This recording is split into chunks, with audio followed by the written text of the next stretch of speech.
Hey guys, तो आप लोगों को यहाँ पे एक ऑप्शन देखने को मिलेगा इंटर पैन का। ठीक, अब ये इंटर पैन क्या होता है, आप इसमें क्या डालेंगे, इसका क्या मतलब होता है और पैन नंबर डालने से क्या होता है, इसके बारे में जो भी डिटेल है चलिए आप लोग को बताते हैं।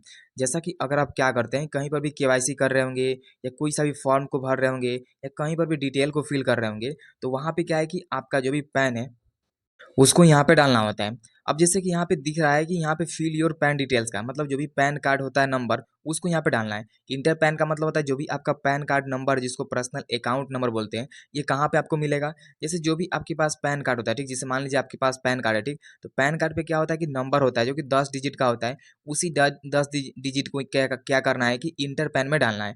अब यहाँ पे आप जो भी पैन नंबर डालेंगे अच्छे से डालेंगे, एक भी डिजिट यहाँ पे मिस्टेक नहीं होना चाहिए, नहीं तो जो भी आपका केवाईसी होगा वो यहाँ पे कंप्लीट नहीं होगा, या कहीं पर भी केवाईसी या कहीं भी फॉर्म को फिल कर रहे हैं वो यहाँ पे रिजेक्ट भी हो जाएगा। तो सभी डिटेल को आपको अच्छे से डिजिट को मैच करके यहाँ पे फिल करना है, यानी कि भरना है। तो कुछ भी डाउट या कुछ भी कंफ्यूजन है कमेंट जरूर कीजिएगा। वीडियो को लाइक करके चैनल सब्सक्राइब जरूर कीजिएगा।